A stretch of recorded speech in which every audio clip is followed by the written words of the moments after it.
In a universe where everything flows, where nothing remains still, and where life itself expresses through the eternal rhythm of giving and receiving, there exists a law as powerful as it is forgotten, the science of releasing money. It is not a mystery hidden in ancient temples, nor a secret reserved for a chosen few. This law lives within each of us, waiting to be understood and activated. Today you will enter a revelation that shatters scarcity, dissolves fear, and unlocks the natural flow of abundance.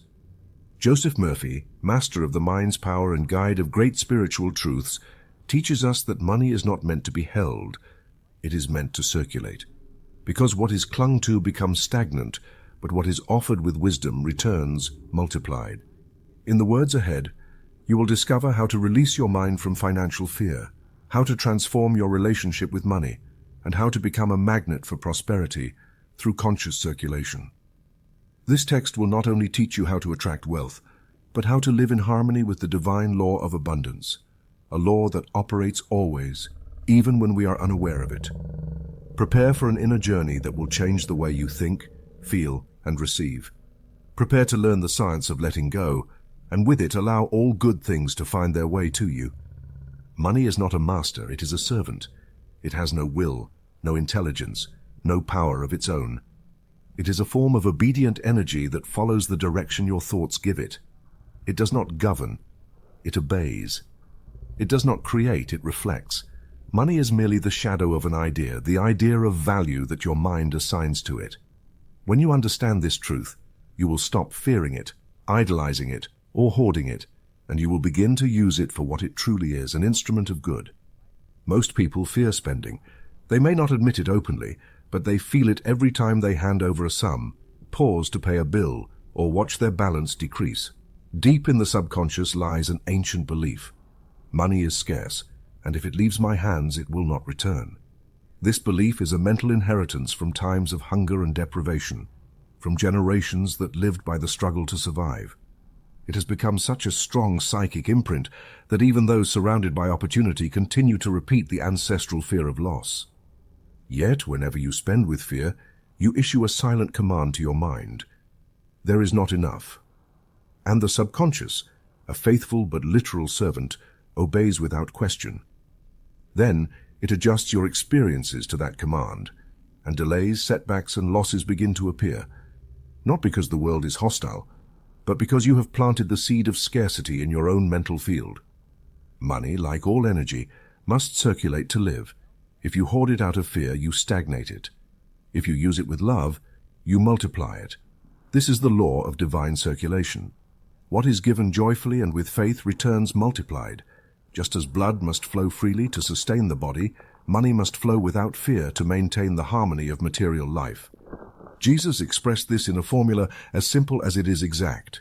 Give, and it will be given to you. A good measure, pressed down, shaken together, and running over, will be poured into your lap. Luke 6:38. He was not speaking of morality, but of mental law. Giving is not an act of loss, but an act of faith in divine abundance. Every time you give, you declare your trust that there is more. Every time you withhold with fear, you declare that you believe there is less. Spending wisely does not mean wasting or showing off. It means thinking rightly about your expenditure. If every payment is made with gratitude, you affirm that you are part of the divine order that gives and receives. If it is done with complaint or fear, you deny the very source of your sustenance. True spending begins not in the wallet, but in the mind. There is a simple way to bless your relationship with money. Bless every sum that comes in and every sum that goes out. Every time you receive money, say, "Thank you, Father, because this is your good." And every time you pay something, say, "I bless this money that leaves because it returns to me multiplied in divine order." These words are not empty formulas. They are mental seeds that activate the law of return. Let me tell you the story of a simple woman who owned a small sewing shop. For years, she lived with the belief that every payment she made impoverished her. She paid her suppliers reluctantly and collected with fear, worried about losing customers. Her business barely survived. One day, she heard about the practice of blessing money and decided to try it. Every morning, before opening her shop, she would declare, God is my source. My provision is infinite. Every coin I give or receive circulates in divine order. Soon things began to change. Old customers returned, new orders arrived. Her mood became lighter and more joyful. One afternoon, with a serene smile, she said, "Father, now I enjoy giving. I feel that every bill I hand over multiplies on its way back." And so it was. Her business flourished, not by chance, but because she had changed the previous cause, her thought. This book will show you how to think correctly about money, so it ceases to be a source of anxiety and becomes an instrument of freedom. It is not money that is lacking, but the awareness of its source. When your mind aligns with the divine law of circulation, every expense becomes a blessing, every income a thanksgiving, every bill a testimony of faith. Remember, money is a servant of the spiritual mind. When your thoughts are ordered, loving and trusting, money comes obediently, like a river that recognizes its channel. In God's universe, there is no loss, only flow. And that flow always begins in your own consciousness. The art of spending money based on the teachings of Joseph Murphy. We have noticed that more than 80% of viewers on our channel are not subscribed. You can support this project by pressing the subscribe button and giving the video a like. Thank you for inspiring us to continue creating more and better content for you.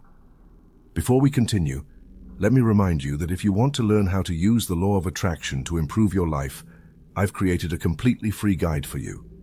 You have the link in the description. Are you ready to transform your life? Chapter 1. Wealth is an idea of God. Let us begin this chapter with a truth as old as humanity and yet so unknown to most. Wealth is, above all, an idea of God. It is not the result of random chance, nor the exclusive reward for a few chosen by fortune, but a natural and legitimate expression of divine order. Pause for a moment and consider the source of that intimate urge to prosper, to desire good, to long for expansion. That inner impulse is not selfishness or frivolity, but the imprint of the Creator upon your soul. For God is abundance, not scarcity. God is expansion, not contraction. In every corner of the universe, from the sunflower that opens to the light to the river that seeks the sea, life proclaims a message of abundance. Everything that proceeds from God carries the indelible mark of plenitude. Observe nature. Trees do not produce a single leaf, but thousands. Stars do not appear one by one, but in endless galaxies. So why then does man fear thinking big, dreaming big, receiving abundantly? Only ignorance of divine laws keeps humanity confined in mental and material narrowness. This is where your mind must awaken and open to the fundamental truth. Money, far from being an enemy or a tyrant, is simply one of the forms in which good manifests in the material plane. It is a tool, a servant, never a master. Let me insist, despising money, fearing it, or condemning it is in reality rejecting a legitimate expression of God. Imagine rejecting sunlight for fear of being burned, or scorning water because someone drowned. It is not the energy that destroys, but its misused application. The same is true of money. It is neither dirty nor evil, as many repeat. Nor is it a deity to be worshipped. Money is energy set in motion by universal intelligence to facilitate the exchange of goods, services, ideas, and talents in the visible world. Yet observe this mystery. Loving money for its own sake, making it the center of your existence, leads to slavery. Why?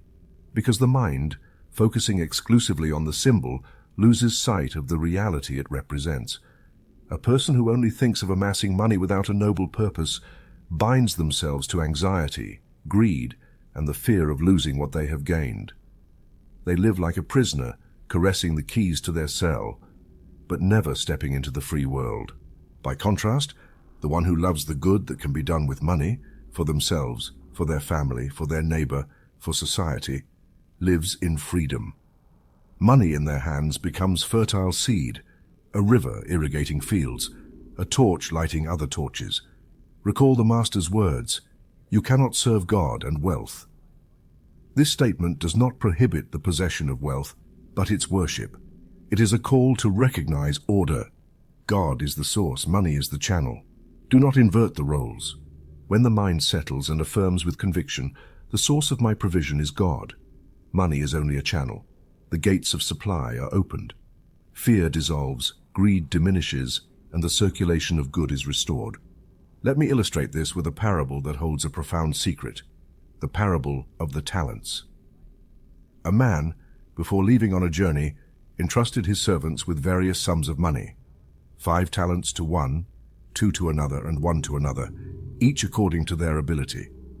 The first invested and doubled what he received, the second did the same. The third, however, driven by fear, buried the talent in the ground. Upon returning, the master congratulated the first 2 for multiplying their gifts. To the last he reproached, not because he had little, but because he failed to circulate what was entrusted to him. Here lies the key. A talent not put into circulation becomes a source of reproach, loss, and stagnation. The universe condemns stagnation because the law of life is expansion, movement, circulation. Many today live like the third servant, hoarding, holding back, hiding out of fear of loss. But fear is the great thief of wealth. For every thought of fear becomes a silent order of scarcity in the subconscious mind. Those who fear spending are ordering poverty, even if they pray for prosperity. Those who feel ashamed to collect payment are rejecting the fair return for their effort and talent. Hear this principle well. God is my source, abundance is my inheritance. I accept plenitude now. Do your part. Repeat this formula, not like someone reciting an empty slogan, but like one lighting a lamp in the night. Your subconscious is fertile. Every word you sow germinates and bears fruit according to its kind. Sow abundance, and you will reap abundance. Sow fear, and you will harvest scarcity. Let me open your heart with 2 cases I have seen repeatedly in my counseling experience. The first is an honest, hard-working, capable merchant who nevertheless lived troubled by collecting payment. When the time came to receive compensation for his services, he felt shame as if he was stealing from his clients. His subconscious, marked by old beliefs of unworthiness and guilt, prevented him from claiming the fruits of his labor. One day I asked, "Do you not recognize that your work is valuable, that your time is precious, that your effort deserves compensation?" He replied, "I was always taught it is more spiritual to give than to receive." I showed him that this misunderstood teaching was an obstacle to the flow of abundance. I recommended blessing every payment received, thanking God for the opportunity to serve and be rewarded. Within a few weeks, his mental attitude changed. He began collecting with dignity, without fear, and the flow of clients increased. The good you accept joyfully multiplies. The second case is a teacher of noble vocation, dedicated to his students, who sincerely believed that poverty was more spiritual than prosperity. He deprived himself of many legitimate things, convinced that sacrifice was the highest path, yet he lived anxious, limited, and frustrated. One day I asked, "Do you think God, who is plenitude, wants less for you than you need? Does limitation enlarge the soul or diminish it?" I invited him to contemplate the life of Jesus, who never preached poverty as virtue but generosity as law. I proposed that each morning he affirm, "I accept God's wealth in my life. Poverty is not God's will, but a mental error. Today, I choose to prosper in order to serve better." The result was profound. He began receiving unexpected help, enjoying small daily abundance, and radiating contagious peace to his environment. Dear reader, listen to this revealed secret. Wealth in any form is always an idea, an image, a state of mind before it becomes an external fact. If your mind accepts abundance as your natural inheritance, the outer world will have no choice but to reflect that conviction. If, on the other hand, you persist in believing that it is spiritual to be poor, the law cannot give you what you do not accept in your heart. Never limit yourself to begging for what you can inherit by right of consciousness. God is the inexhaustible source. The channel may be a job, a business, a sale, or unexpected help, but the source is always one, infinite spirit. When the channel dries up, the source does not fail. Simply seek another conduit. Keep your faith in the source, not the channel. End this chapter with a simple yet powerful prayer. Say it silently or aloud. Make it your own. God is my source, abundance is my inheritance. I accept plenitude now. Every legitimate channel for my good is open. Money flows to me constantly, orderly, justly, and joyfully. I reject fear, shame, and guilt regarding money. I bless all forms of wealth and put them in the service of good. So it is, and so it shall be. Remember always, wealth is an idea of God, and you are the heir of that idea. Your word is law for your mind, and your mind is the helm of your destiny. Accept plenitude now. Chapter 2, the law of circulation. What stagnates corrupts. Observe nature carefully, and you will discover in it the perfect reflection of the invisible laws that govern your life and prosperity. Circulation is the key to everything that remains alive and healthy. A river that stops becomes stagnant. Blood that ceases to flow sickens the body. Air that does not circulate becomes unbreathable. Do you not see that money, in its deepest essence, obeys the same universal law? Many pray for prosperity, ask for abundance, declare their desires, repeat formulas, and strive to visualize the arrival of material good. Yet when money reaches their hands, they imprison it with fear, clutch it as if afraid that the bread will run out, watch it with anxiety and suspicion, hoard, hide, retain.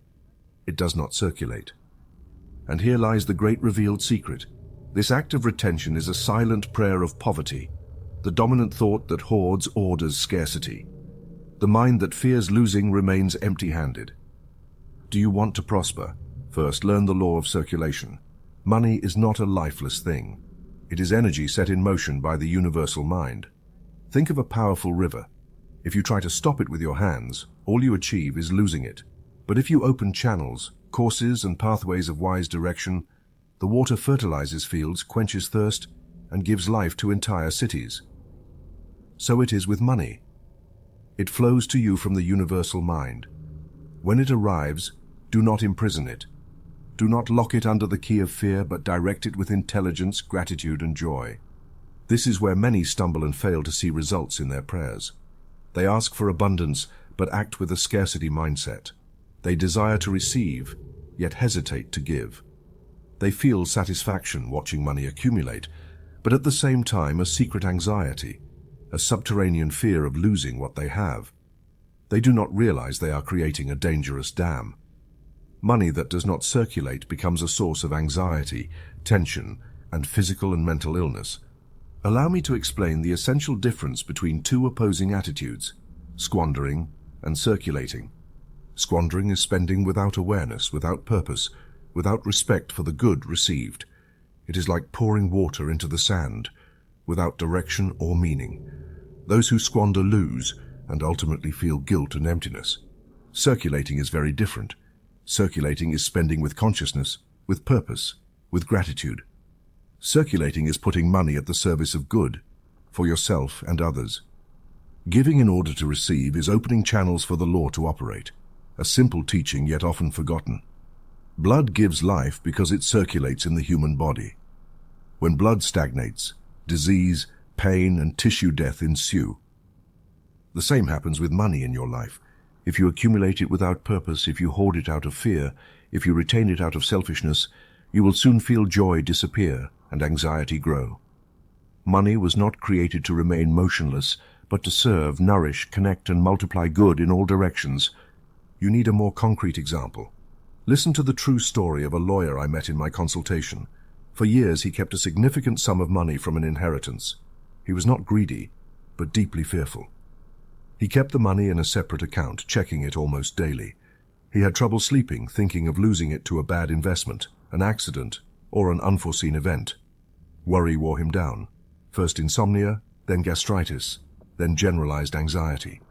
This money gives me security, he said, but his body and mind declared the opposite. One day, on the brink of collapse, he asked what he could do to release that tension. I suggested, why not direct part of this money toward noble and useful purposes? Why not put it in circulation in the service of a just cause, a real need, a project that resonates with your heart? At first he hesitated, feared, resisted. But internal pressure was greater. He began donating, investing in small social projects, helping needy relatives, and improving his own environment. Gradually, anxiety diminished. He slept again, smiled, and enjoyed life. And most surprisingly, instead of diminishing, the money began to grow in unexpected ways. New clients arrived, previously blocked opportunities opened, and unexpected gifts appeared. The law of circulation worked its silent miracle. Pause here and ask yourself, are you circulating good in your life, or are you stagnating it? Do you give joyfully, or do you give with fear? Do you spend to expand or to soothe anxieties? The universe does not reward greed, fearful hoarding, or unconscious waste. The universal law is this: everything you give returns to you multiplied. When you give with joy, with faith, with the awareness that what goes out is seed for a greater harvest, the current intensifies. Many fear being left with nothing, and so do not circulate. They do not realize that this same fear separates them from the inexhaustible flow of divine provision. When you give, when you spend with purpose, you are not losing. You are affirming your faith in the law. Spending is circulating, and circulating is obeying the law of good. Where there is movement, there is life. Where there is life, there is multiplication.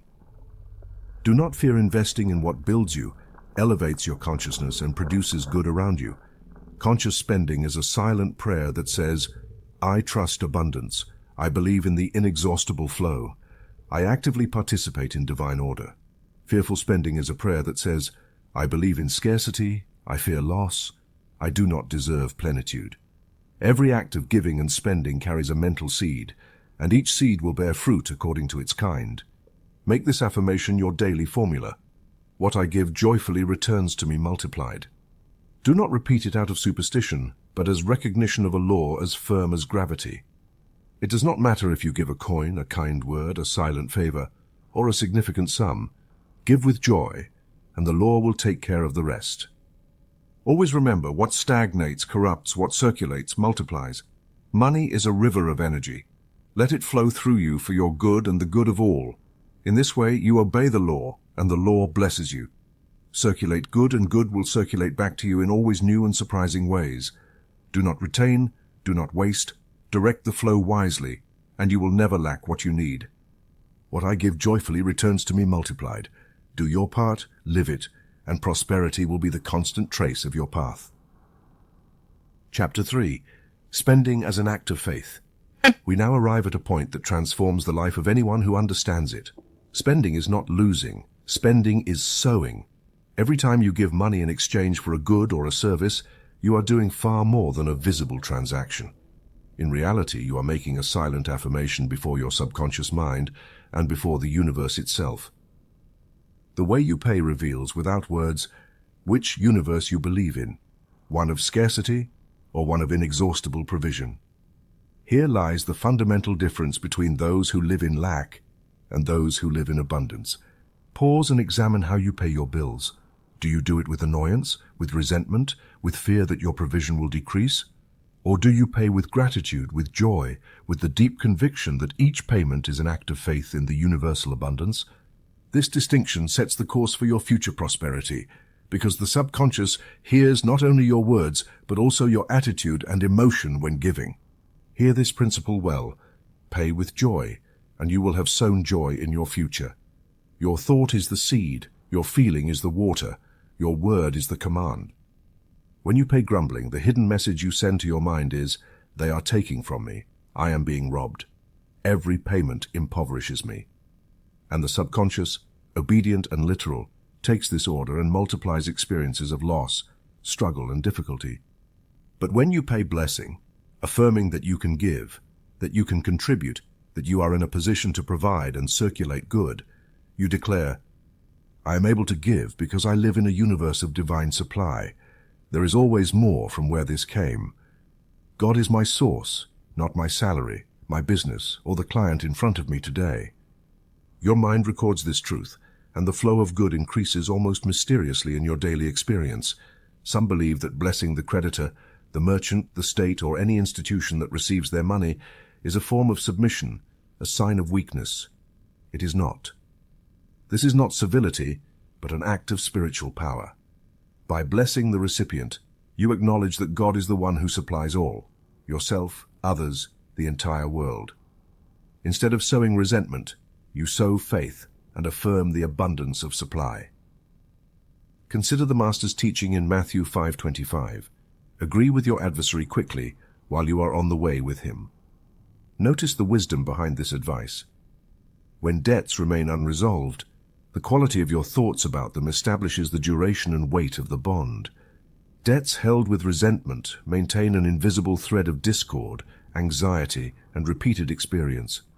Debts met with love and blessing break the cycle. Close the door to the past and open new channels of provision. Love frees, resentment binds. Turn each payment into an act of living faith. Before handing over money, silently or quietly aloud if you prefer, say this simple but powerful formula. I bless this money and give thanks, for it returns to me multiplied and in divine order. This prayer not only transforms your experience, but also reprograms your subconscious mind to associate the act of giving with joy, trust, and expansion. This is not superstition or empty magic. It implants a firm conviction in your inner storehouse. The universe is safe, good is abundant, and every outflow is a seed of greater provision. Thus your mind learns that every payment is an opportunity to testify your faith in abundance, not in lack. Let me share a true case. A man lived for years in anxiety over his debts. His business had suffered rough patches, and every bill became a source of bitterness and resignation. He paid late, begrudgingly, and every time he spent money he felt he was losing a part of himself. The result was a tight life, a tired mind, a succession of problems. One day he heard this teaching and decided to try it. He began to bless each payment, however small. Before paying, he paused for a moment and silently said, I bless this money and give thanks, for it returns to me multiplied and in divine order. At first it was hard to believe, but he persisted. Even when external circumstances seemed unchanged, he continued faithfully. Within weeks, something new began to happen. His clients increased. An unexpected contract came his way, and a long-desired promotion at work previously denied was suddenly offered. What happened? Simply he aligned with the law. He shifted from a mindset of loss to a mindset of sowing. He replaced resentment with truth. He stopped acting as a victim and assumed the role of creator. What he gave returned multiplied, because the law never fails. You can do the same. The next time you pay a bill, do not do it as someone bidding farewell to a possession, but as someone planting a seed in fertile ground. Give thanks to the recipient. Bless the money leaving your hands, affirm with faith. I bless this money and give thanks, for it returns to me multiplied and in divine order. Do this daily with every payment, large or small. It does not matter if it is the corner store, the bank, the state, a friend who lent you money, or any institution. Bless the act, trust the law, and watch how your experience changes. Remember, every payment is an opportunity to affirm that you live in a universe of provision. When you pay with joy, you sow joy in your future. When you pay blessing, you sow blessing. When you pay with faith, you sow prosperity. Your mind is the field, your word is the seed, and the universe is the harvest. Do not hesitate. Apply the law. Bless, multiply. Abundance responds to living, active faith. Make each expenditure an act of faith, and you will witness everyday miracles in your life. Chapter 4, The Hidden Enemy. Fear of having nothing. Now open your mind and recognize an undeniable fact. The hidden root of almost all poor spending decisions, of nearly every mistake regarding money, is not ignorance, nor lack of income, nor even external pressure. It is fear. Yes, fear, the great mental contamination that slips through every crack of consciousness and paralyzes the best intentions. Fear is the silent enemy that shadows modern man closely. It affects the poor as much as the rich, the hoarder as much as the spender. Fear rarely shouts. It seldom appears openly. Instead, it wears respectable disguises. It masquerades as extreme prudence in the voice that whispers, better wait, better not spend just in case. It disguises itself as stinginess, calculation, an obsession with locking everything away, controlling every penny, refusing to share, even denying oneself what is necessary. The mind pressed by fear invents 1,000 reasons to justify caution, restriction, and distrust. But observe the paradoxical result of this attitude. Fear of spending generates its opposite. A mind tired of so much restraint, so much control, so much false security seeks release, and suddenly, the person who saved every coin out of fear finds themselves spending impulsively, almost compulsively, on things they neither need nor enjoy. Just as an overtight dam eventually yields and causes a flood, so too does the mind blocked by fear seek relief in irrational expenditures. Here is the invisible mechanism. Fear is a sustained image in the subconscious, a mental movie that endlessly repeats the possibility of having nothing, of facing need, of being abandoned by fortune. and your subconscious mind, obedient and literal, turns that image into reality. Always remember, the subconscious does not distinguish between what you fear and what you desire. It obeys the most vivid image and transforms it into experience. Do you want to know how to break this vicious cycle? Learn the great truth. Fear is not overcome by accumulating more, controlling more, or depriving yourself further. It is dissolved by releasing the fear itself. The wisest act is the one that destroys an old fear. When you dare to spend with faith, to circulate good where once there was only fear, your subconscious receives the command that you live in a safe universe, governed by inexhaustible provision. I will now give you the classic formulas of liberation. They are medicines for the mind and heart, as old as the scriptures and as powerful today as ever. Make them your own. Repeat them every morning, and whenever fear surfaces in your mind, "The Lord is my shepherd, I shall not want. Though I walk through the valley of the shadow of death, I will fear no evil, for you are with me." Psalm 23. The Lord is my light and my salvation. Whom shall I fear? The Lord is the strength of my life. Of whom shall I be afraid? Psalm 27.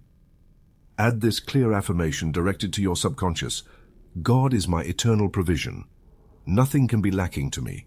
Remember, each time you repeat these words, you are not convincing a distant deity. You are retraining your mind, clearing the deep layers of fear accumulated over generations. You are reprogramming the creative reservoir of your life. Let me share a true story. A widow, a simple woman with a kind heart, lived for years penny by penny, hoping never to face need. Her old, humble house needed urgent repairs. The roof leaked. The windows did not close well. The floor sagged in places. Yet the fear of spending held her captive. She thought that if she touched her savings, a bigger problem could arise, leaving her without resources. She lived with the anguish of lack, even though she truly had enough to meet her needs. One day, tired of her own fear, she sought advice. I spoke to her about the mental law and divine provision. I taught her Psalm 23 and the affirmation, "God is my eternal provision. Nothing can be lacking to me." I suggested she pray in the morning with these words, blessing the money she had and the money she had not yet seen. Little by little, peace replaced fear.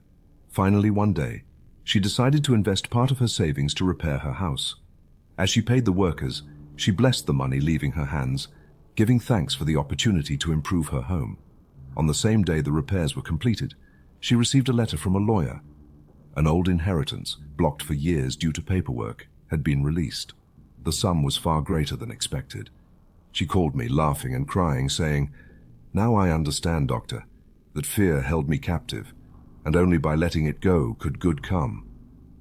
Her experience can be yours if you choose to break the cycle of fear. Remember this: the wisest act is the one that destroys an old fear. If you fear spending on health, do it with faith. If you fear investing in education, your home, or your relationships, take the step with confidence. Each time you confront fear with conscious action, you open a channel for divine abundance to flow in new ways. Do not let fear govern your decisions. Fear is always a lie. Provision is always the truth. Affirm daily, "God is my eternal provision. Nothing can be lacking to me." And you will see little by little the shadow dissolves and the light of abundance takes its place. Remember, the hidden enemy is fear, but you are the heir of faith. Spend consciously, spend joyfully, spend to liberate your soul. The universe always responds to a mind free of fear. Chapter 5. Spending according to your inner ideal. Every human being spends according to the image they hold of themselves, even if they are not always conscious of it. The way you use money, dress, eat, and care for your home is no accident, nor a product of chance. It is a mirror of your consciousness. As you think, so you spend. As you see yourself internally, so you manifest externally. That is why no two ways of spending are identical, because no two minds are the same. Spending is the visible expression of an invisible ideal. If a person sees themselves as a child of God, not as a beggar of the universe, but as an heir to life, intelligence, beauty, and abundance, their behavior will naturally be orderly and dignified. They will dress appropriately, not out of vanity, but out of respect for themselves and for the divine presence within. They will eat with awareness, neither in excess nor neglect. Their home, however modest, will reflect harmony, cleanliness, and peace, And all this will not be the product of effort or appearance, but the spontaneous result of a mind living according to divine order. Conversely, those who perceive themselves as small, unworthy, or cut off from the good will try to compensate for that inner sense with external acts. Here arises the modern obsession with spending to impress, to appear, to gain approval. This is the most subtle and costly trap of the ego. When you buy for others to see, you declare yourself poor inwardly. You place your value in the eyes of others, not in your consciousness as a child of God. Remember this: no object can elevate you if your mind has not first elevated itself. An elegant suit cannot hide a thought of inferiority. A luxury car cannot mask the fear of being insufficient. A banquet cannot satisfy the hunger of the soul. But when the inner ideal is elevated and clear, external things arrange themselves accordingly, without effort, anxiety, or ostentation. Before spending, ask yourself a single question: does this expenditure affirm or deny my ideal? If the answer is affirmative, proceed with peace. If it is negative, stop. Correct spending is not that which follows fashion or comparisons, but that which confirms within you the awareness of order, fullness, and beauty. Every coin has a voice. Listen to what it tells you before releasing it. If the impulse to buy comes from fear of rejection or pressure from others, that expenditure will impoverish you internally, even if you acquire more things. But if the impulse arises from purpose, utility, and your higher vision, that spending enriches you because it affirms your ideal. Allow me to introduce a method that silently transforms personal finances, the method of directed visualization. Each night before sleep, calm your mind and project onto your inner screen the image of the life aligned with your true nature, the correct home, the proper attire, the environment that reflects your essence. Do not imagine luxury for ostentation, but beauty as an expression of divine order.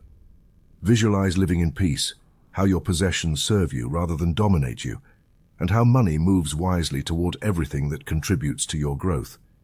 Feel this image as present, vivid, and real. Practice this each night, and your subconscious will quietly adjust your desires and daily decisions. You will then discover that money begins to flow naturally toward what is essential and ceases to flow toward what is not. I recall the case of a young woman I worked with years ago. She worked hard but always ended up without money.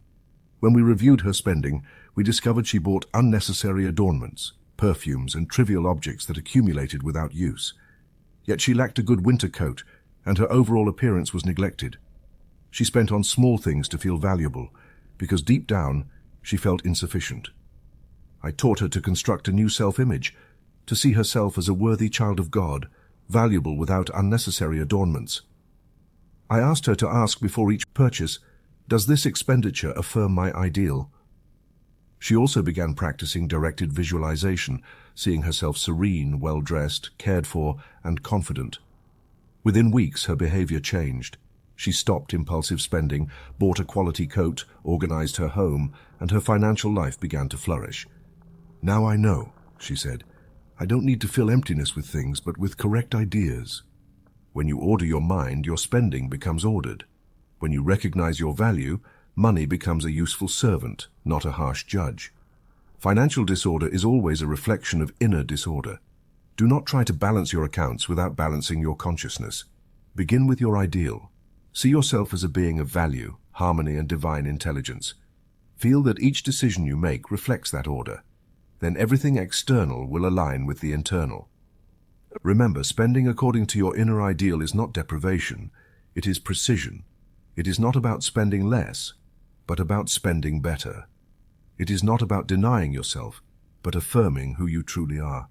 Money must flow toward what supports your highest vision, not toward your smallest doubts.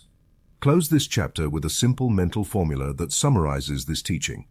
Repeat it at the start of the day, before any expenditure, or whenever you need to reconnect with the center of your abundance. My spending expresses the divine order of my life. Every dollar I use affirms my ideal of peace, dignity, and fullness. No expenditure arises from fear. All arise from the love and wisdom of God within me. My provision is in divine order now, and so it shall be. Because when your inner ideal aligns with divine order, external abundance becomes inevitable. Chapter 6. the legitimate joy of enjoying what God gives. For centuries, a shadow of guilt has settled over the human mind when it comes to enjoyment, rest, beauty, and material well-being. Many have confused virtue with deprivation, purity with denial, and spirituality with necessary sacrifice. But I tell you clearly, this is one of the most subtle lies of human thought. God does not provide for you to merely observe it. He gives so that you may use it. What the Creator offers is meant to multiply in your hands through joy and gratitude. The universe does not celebrate scarcity. It celebrates abundance. See it with your own eyes. Flowers do not bloom halfway. Trees do not produce with stinginess. The sky does not economize on stars. Life itself in all its forms is expansion, expression, abundance in motion. Man, made in the image of that same life, is called to reflect it, not suppress it.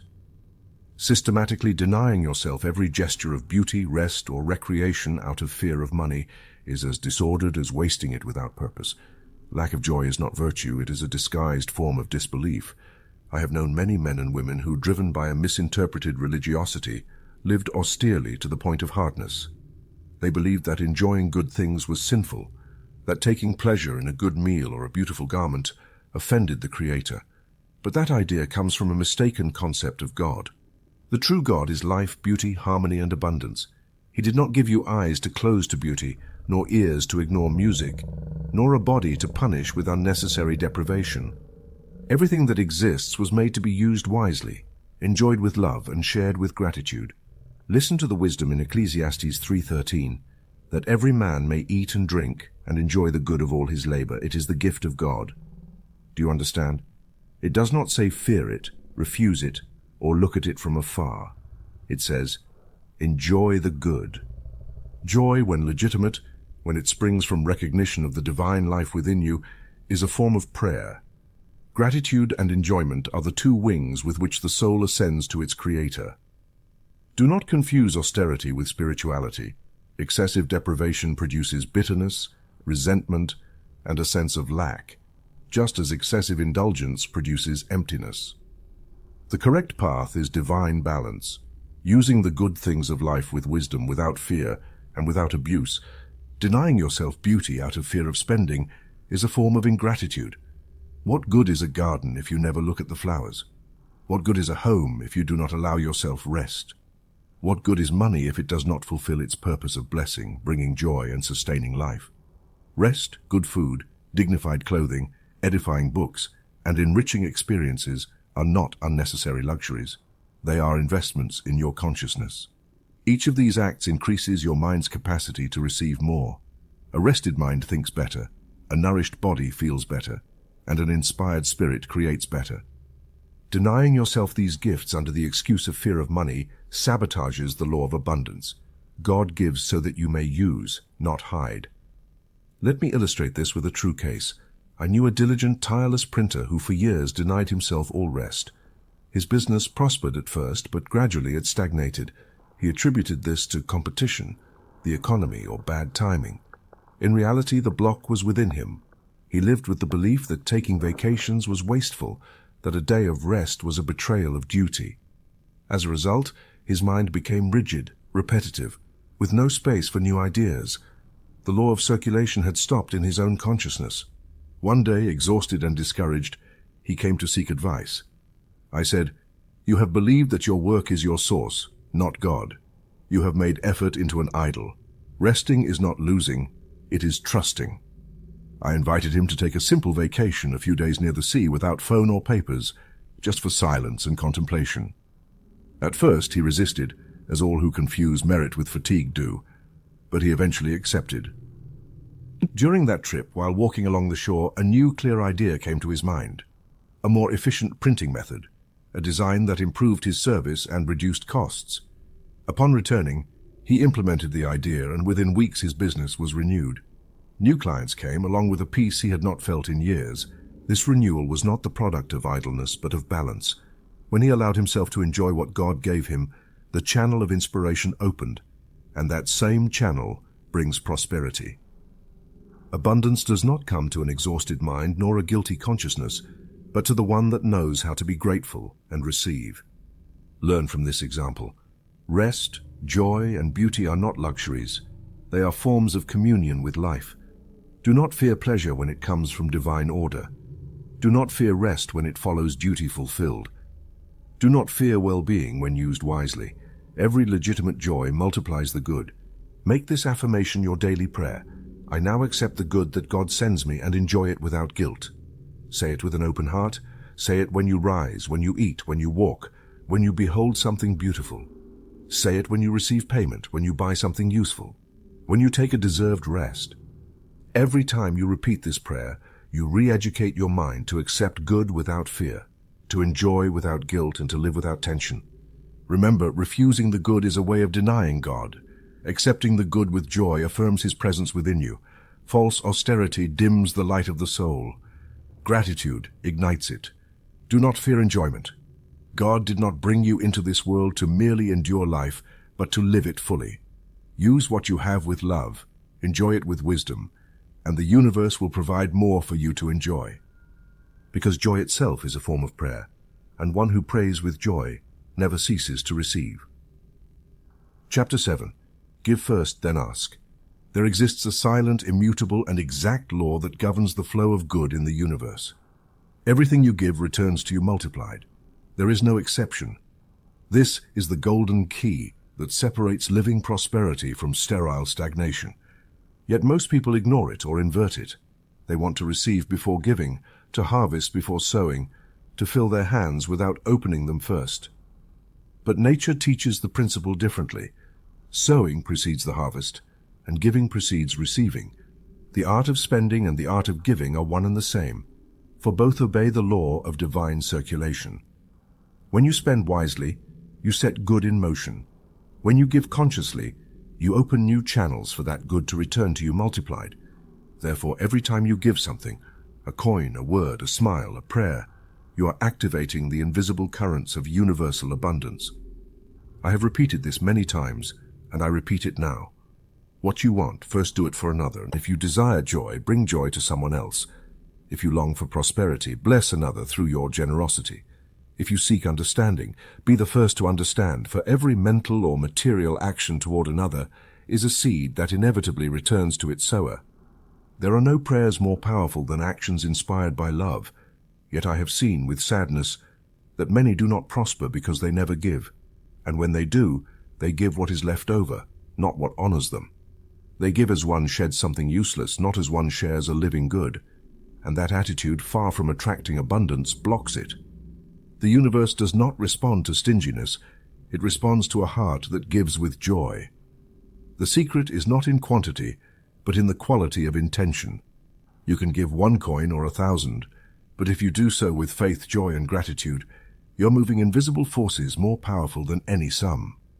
Now there is a practice I wish to reveal to you that, if adopted, will transform your economic and spiritual life: the mental tithe. This is not a church precept or a moral burden, but a reliable mechanism of circulation. Tithing mentally means setting aside a portion of everything you receive, money, time, talents, energy, and dedicating it to works of good spiritual teaching, helping those in need, or sustaining that which nourishes your soul. Do not do it out of fear or obligation, but out of understanding of the law. The mind that gives recognizes that it is not the source, but the channel, and by opening its channel, more water flows through it. You might say, I do not have enough money to give. Then give what you do have: a kind word, your time, your prayer, your attention, your support. Every gesture of good is a seed, and every channel you open with love multiplies. If you cannot contribute with money, do so with service, with thought, with intercession. The important thing is to keep the law of circulation in motion, for what stops, dies. Allow me to share a simple but revealing story. A middle-aged merchant came to see me one day. He had a small business, worked hard, but barely managed to cover his expenses. He told me bitterly, "It seems the more I work, the less I have." I asked him, "Do you bless your income? Do you circulate part of it towards works of good?" He replied that he did not. "With the little I earn," he said, "I cannot give anything." I explained that the law of supply cannot operate in a closed channel, and even a little can open the door to the flow of abundance. I taught him the practice of mental tithing. Each week, set aside a small portion of his earnings and dedicate it consciously to something representing good, beauty, or service. At first his mind resisted, but he decided to try. He began giving 10% of his income to a nearby orphanage and sometimes bought spiritual books for others. He accompanied each donation with an affirmation. "I give thanks, Father, for I am a channel of your abundance. What leaves me returns multiplied." Within a few weeks he noticed a change. New clients arrived unexpectedly. Old debtors paid what they owed, and a long-awaited large contract was signed. "Now I understand," he said, his eyes shining, "that each giving is a declaration of my faith in the divine source. Do you see how the law operates? Abundance is not conquered through effort or anxiety, but through understanding. What you give with faith is not lost. It multiplies. What you hold back with fear vanishes. The mind that gives first always has more to give later, because the universe entrusts it with more channels through which to flow. Make this principle your life rule. Give first, then ask. Do not wait to feel rich to give. Give, and you will feel rich. Do not wait to have much to share. Share, and you will have much. Abundance is not accumulated, it is circulated.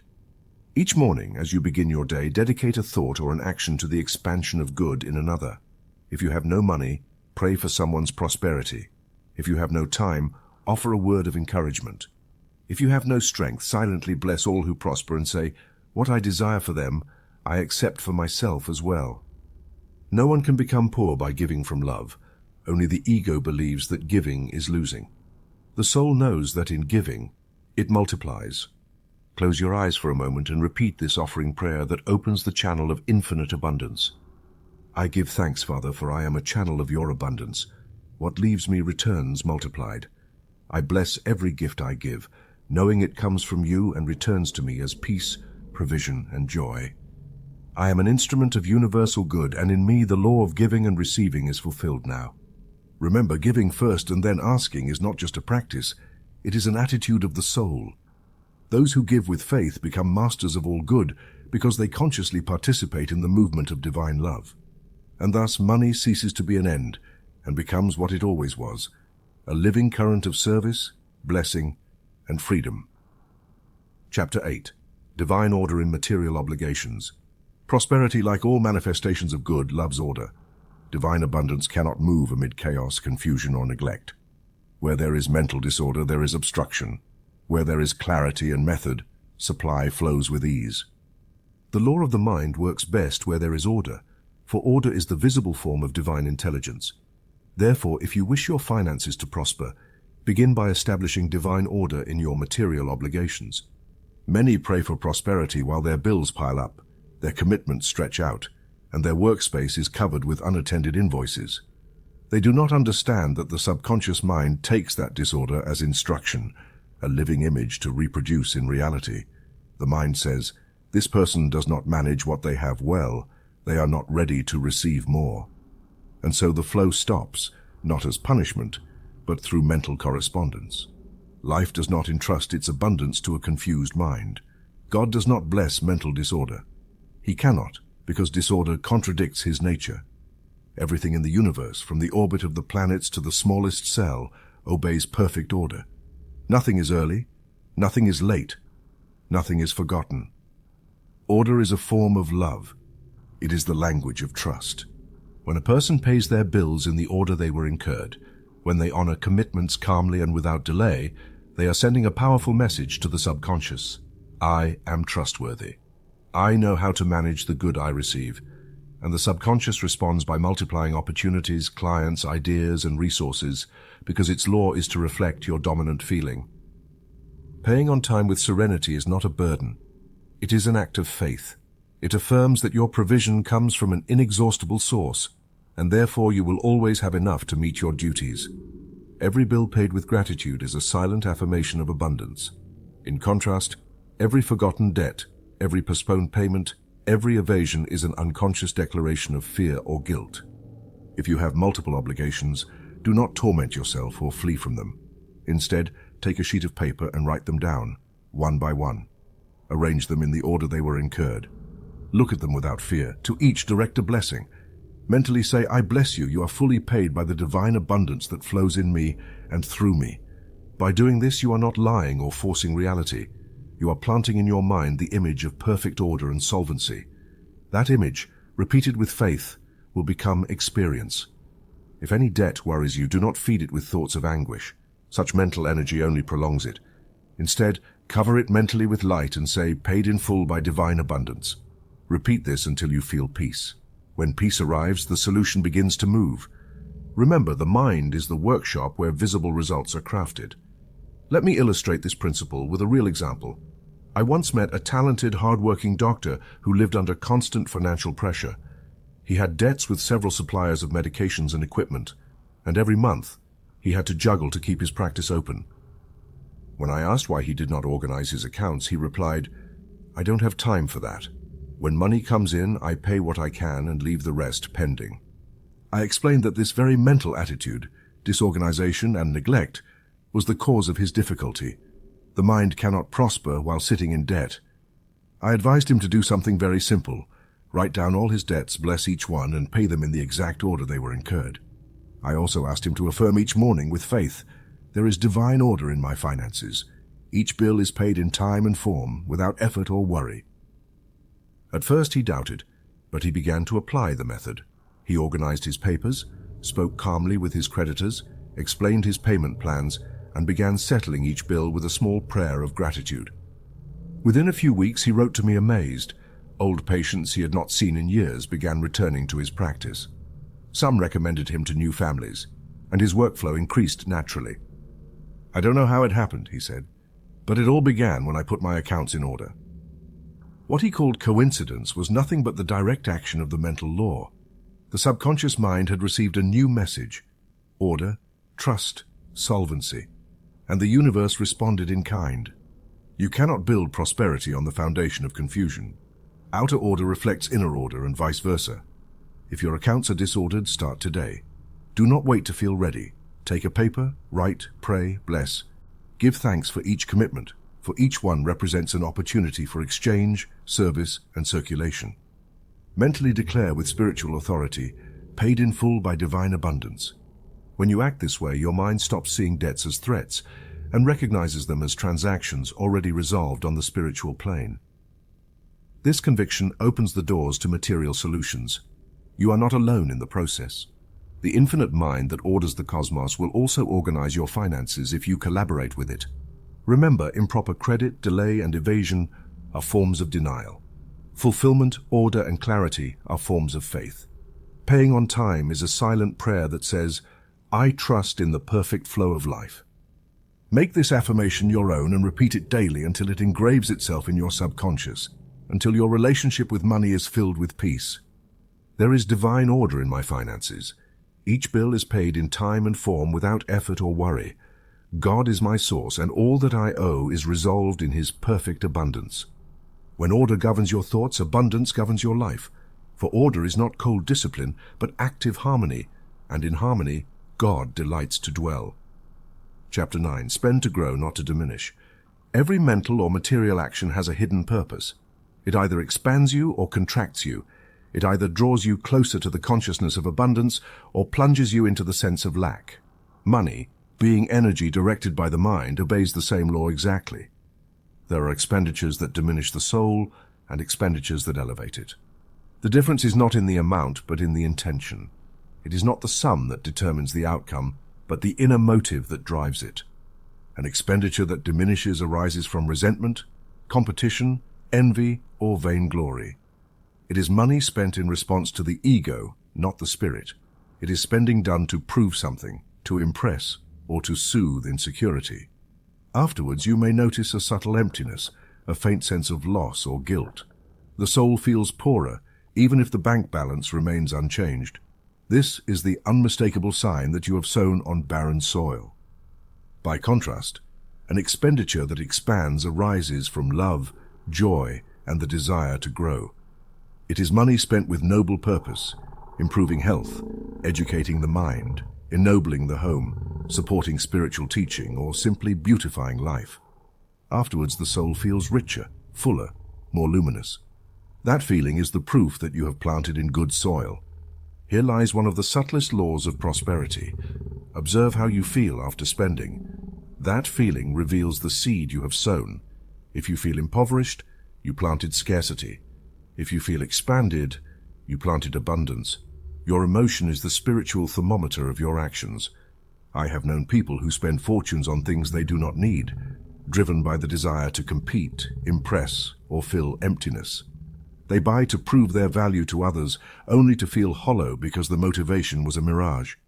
Their money fell by the wayside, devoured by the birds, lost without fruit. Others spend hastily, without reflection, driven by impulse or anxiety. The money falls on rocky ground, barely sprouts, and dries up because it has no root. Some spend among thorns out of social pressure, fear of exclusion, or concern for others' opinions. And those thorns, opinion, comparison, need for approval, choke the seed. But there are those who spend on good soil, investing in knowledge, growth, and all that expands their consciousness of good. These are the ones who see their provision multiply, because their spending is aligned with the law of life. Remember the words of the Master in the parable of the sower and apply them to money. The field is your mind. The seeds are your thoughts, emotions, and financial decisions. Sow wisely, and the harvest will be inevitable. Money is a faithful servant. If you use it to grow, it grows with you. If you use it to diminish, it drags you toward limitation. Every coin carries a mental vibration that multiplies its kind. Spend on education, and knowledge will come to you multiplied. Spend on health, and vitality will increase. Spend to spread spiritual teaching, and your consciousness will open to greater revelations. Spend on books, lectures, or instruction that elevates you, and you will have invested in the highest form of wealth, understanding. I say this with absolute certainty. The best use of money is that which is transformed into comprehension. What you learn becomes part of you. No one can take it away. $1 invested in wisdom becomes 1,000 future opportunities, because an instructed mind becomes a magnet for good. I remember a man who attended my lectures once. He was practical, but closed to all things spiritual. He considered books and classes useless. One day he decided to try. He bought a single book, read it, applied a simple affirmation, and discovered that his mood and work improved. He returned for more. Within a year, his mindset had completely changed. He said humbly, "I never knew investing in my mind could be so profitable. Today, my business prospers, and my inner serenity is worth more than anything I could accumulate." True growth is not measured by what you accumulate, but by what you understand. If your mind expands, your world expands. If your mind contracts, your world narrows. Therefore, spend always with this question in your heart. Does this expand me or diminish me? If the answer is expansion, proceed with faith. If contraction, wait. Do not fear spending on what elevates your consciousness. A good book, a class, an inspiring journey, an improvement in your environment, a contribution to the teaching of good. These are spiritual investments. Each is an act of trust in life, and life responds to that trust. I offer you this simple affirmation to repeat before any expenditure, to align your mind with the law of expansion. I spend only on that which expands me. Every dollar that leaves my hands in purpose of growth returns to me multiplied in wisdom, peace, and abundance. Make it yours, live it. Allow every payment to become an act of inner growth. Remember, money is not an end, it is a means. It is not a burden, it is a tool. It is not a master, it is a servant. And the most faithful servant obeys the heart that grows, not the one that fears. Spend to grow, not to diminish. Make every use of money an affirmation of your faith in divine progress. And as consciousness expands, life itself flourishes in correspondence, for true wealth is always the reflection of a mind that has grown. Chapter 10. Prosper in times of restriction. There is a truth you must firmly engrave in your mind. The laws of God do not change with human conditions. The law of the divine mind does not stop because of recession, war, inflation, or scarcity. The provision of the universe does not depend on economic reports or human statistics. Numbers may tremble, markets may fluctuate, governments may fall, but the law of good remains immutable. Abundance does not come from the external world. It comes from the inner flow of your consciousness. If your mind holds faith, order, and recognition of the divine source, provision will find its way to you. even when everything around seems closed. Life carves its path like water, finding its channel even between stones. Those who think with God prosper at all times. No! Many are swept along by the fearful rhythm of their environment. They hear words of lack, repeat them, and unknowingly turn them into commands for their subconscious. They say, "There is no work. Everything is expensive. It is not enough. Money disappears." Each of these expressions is a seed of scarcity that germinates in daily experience. Therefore I say, watch your words, for your words create your world. If you wish to prosper even in difficult times, begin by changing your language. Do not say, "There is not enough." Say, "God has infinite ways to provide for me." Do not say, "Money runs out." Say, "Divine abundance is inexhaustible." Do not say, "There are no opportunities." Say, "Good multiplies around me, and I am part of it." The mind creates according to the mold you provide. If your mold is small, the result will be small.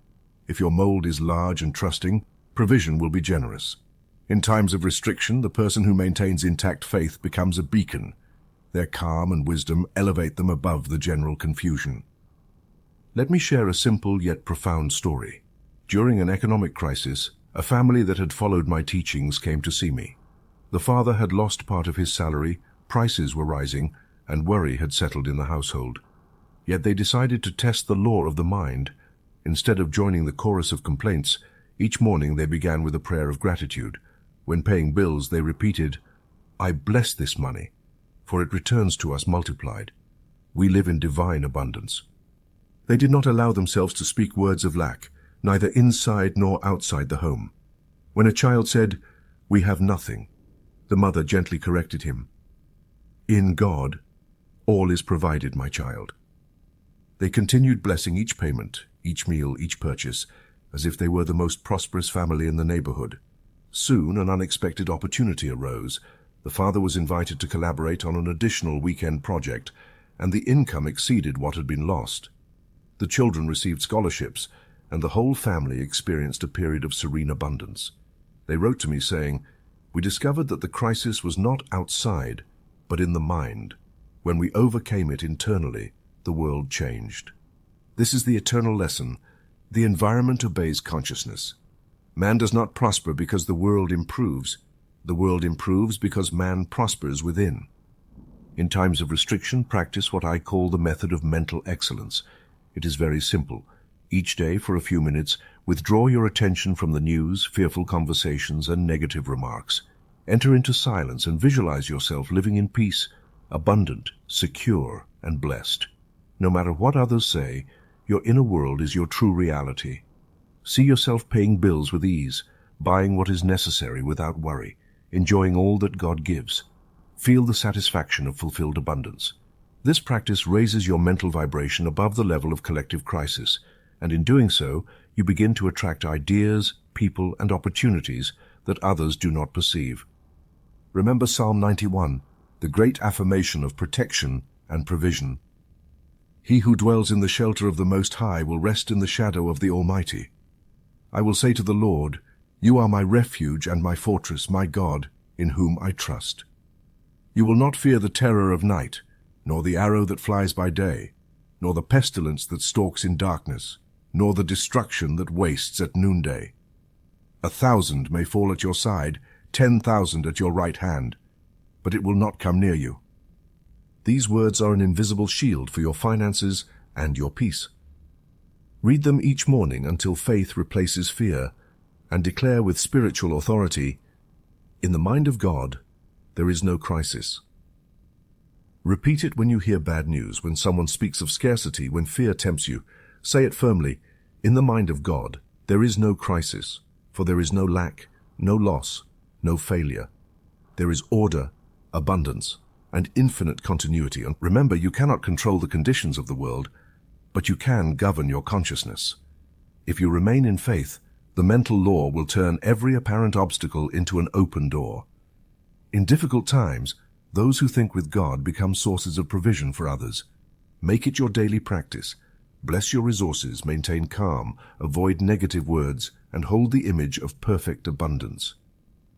Faith is not measured in times of prosperity, but in the days when all seems scarce. Then you will see the promise fulfilled. Those who trust in the divine power prosper even amidst the storm. Affirm now and always, in the mind of God there is no crisis. Divine abundance is my inheritance and manifests here and now. I do not fear scarcity, for my source is eternal. I am protected by the power of the Most High, and I prosper at all times. The world may darken for a moment, but the inner light of the believer never goes out. Chapter 11. Money and Relationships. Honor, not dominate. Few forces reveal the spiritual state of a relationship as clearly as money. In homes, friendships, and businesses, money becomes a faithful mirror of the love or selfishness that resides in the hearts. Where it is used to serve, there is peace. Where it is used to control, there is conflict. Money does not destroy human bonds. It exposes them, showing whether respect or a desire for domination reigns. The principle is simple yet profound. Money must be an expression of consideration, not control. When a man or woman uses money to impose, humiliate, or assert hierarchy, they sow division in the very ground where unity should grow.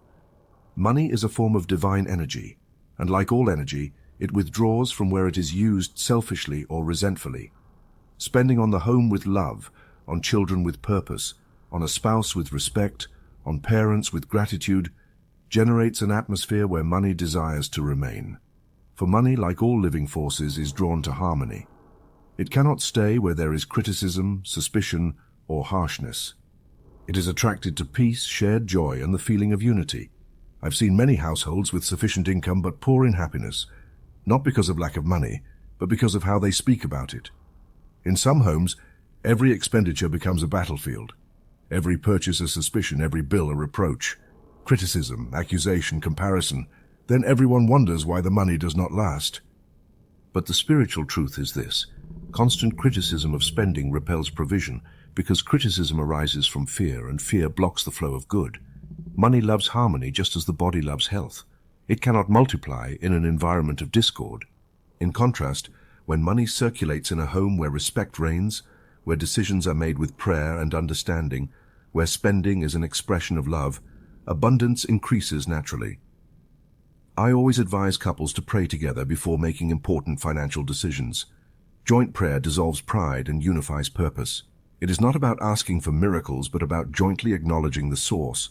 When two minds unite in faith, divine direction acts with precision. Let me share a true story. A married couple came to me for guidance. Both worked, but their relationship had deteriorated because of money. They constantly argued about expenses. He accused her of buying without restraint. She accused him of being stingy and controlling. Neither listened to the other. Both felt misunderstood. Their home appeared prosperous, but it was cold and tense in spirit. I asked them to do a simple exercise each night before sleeping. Take a few minutes to bless each other and declare aloud a short prayer. Love directs our use of money. We are one in purpose and one in provision. I also suggested that before making any major purchase, they sit in silence together for a few minutes and say, "Father, show us the divine order in this decision." At first it felt strange, almost uncomfortable, but they persisted. Gradually, the arguments ceased. They began to communicate more kindly, listen to each other's needs, and laugh together while planning purchases. The money that once seemed to slip away began to multiply. Within a few months, he received a promotion, and she found a more stable job opportunity. When they returned to see me, they said, "The money did not change. We changed." And they were right. Money was not the problem. It reflected a disordered relationship.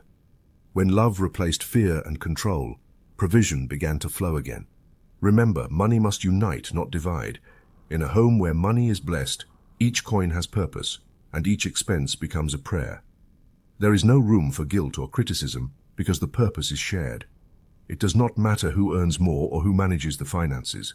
What matters is that both recognize the same source, the same channel, the same law. Make this practice a habit in your family life. Before paying a bill or making a significant purchase, align your thoughts with those of your partner, children, or household members, and say, "Love directs our use of money. We are one in purpose and one in provision." This simple affirmation dissolves vibrations of discord and restores divine order. Where there is love, there is wisdom. Where there is wisdom, there is balance. And where there is balance, money remains and grows. Money should not be a tool of power, but a vehicle of service. It should not foster competition, but opportunity for collaboration. It should not be a weapon of control, but an expression of love. Every time you use money to honor another, to help, to build, you increase your invisible flow. Bless always the money that leaves and enters your home. Bless those who manage it and those who earn it. Thank God, the one source, and you will see it become constant, serene, and sufficient. Repeat each day with a calm heart and a mind rooted in faith. Love directs our use of money. We are one in purpose and one in provision. Nothing is lacking in our home, for God is our source and our way. When love is the foundation, money becomes a messenger of good. In a home where it is honored, not dominated, provision flows without interruption, like a blessed river that never ceases to sing. Chapter 12. Living in the Awareness of Divine Abundance. The ultimate purpose of this book is not merely to teach you to manage wealth, but to live in the awareness of divine abundance. It is not enough to learn to circulate money, bless your payments, or organize your affairs. The true goal is to feel deep within your soul that you have more than enough, because God never runs out. When you reach this state of inner certainty, all worry about money disappears, and in its place arises a quiet, steady, unshakable peace. True wealth is not measured by bank balances or possessions, but by the invisible security that dwells in your heart. It is the constant awareness that you are sustained by an inexhaustible source, a life that flows in you and through you, renewing itself endlessly. This consciousness is divine abundance, not the ostentatious excess, but the fullness that never fears. God did not create you to count coins, but to count blessings. He did not bring life for you to measure what is missing, but for you to recognize what is already fulfilled in His perfect mind. Every provision exists first as an idea in the divine realm, and when you accept it in your thought, it begins to manifest in your experience. Therefore, the highest practice of prosperity is to maintain an awareness of abundance, even when appearances suggest the opposite. Faith does not consist of seeing, it consists of affirming the invisible truth. And the truth is this: in God's mind, your provision is already complete. Murphy would say, to live in abundance is to live in serenity. He who has faith in divine workings does not fear tomorrow, does not worry about bills, does not complain about prices.